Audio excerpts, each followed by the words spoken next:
ពុទ្ធេសរណង្កច្ឆាមិធម្មេសរណង្កច្ឆាមិ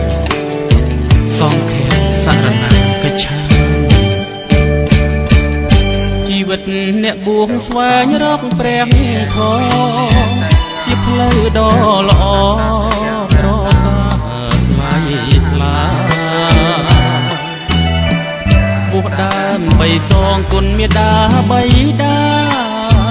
បន្តរក្សាសាសនាព្រះពុទ្ធបួងជាព្រះសង្ឃក្រងស្បង់ជីវរថ្ងៃយប់រៀនធម៌ចងចិត្តឲ្យស្ងប់ព្រឹកឡើងត្រាចរបិណ្ឌបាតតាមស្រុកជីវិតកំណត់នឹកគុណពុកម៉ែជីវិតអ្នកបួងរស់ដោយបាយបាតអារម្មណ៍សស្អាតគ្មានចិត្តវាចវេផ្ដាច់នីស័យកម្មជាប់ពីបពេ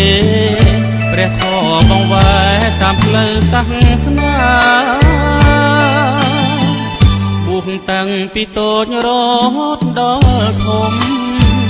វត្តជាទ្រនំសន្សំធម៌អាស្ដាប់អវត្តព្រះជំរះចិនដាផ្សព្វផ្សាយមេត្តា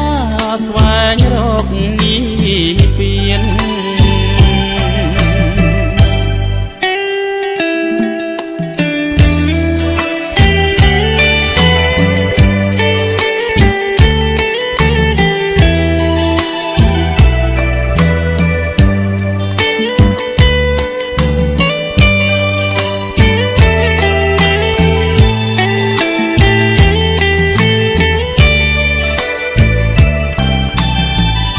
ជីវិតអ្នកបួងស្វែងរកព្រះធម៌ជាផ្លូវដ៏ល្អ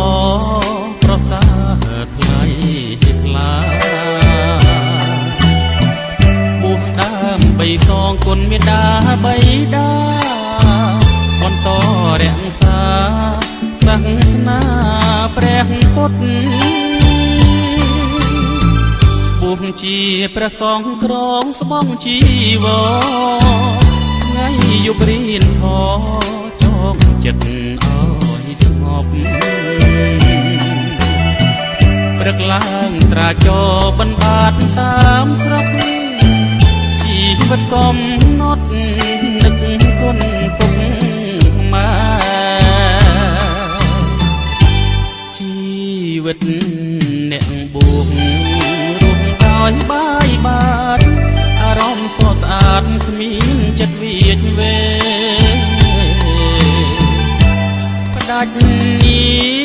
ស័យកម្មជាប់ពីបពេព្រះធម៌បងវ៉ែតាមផ្លូវសាសនា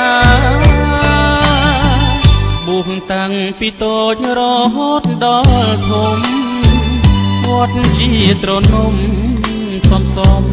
ធម៌អាស្ដាប់អវត្តព្រះជំរះចិនដាផ្សព្វផ្សាយមេត្តាស្វែងរកនិព្វាន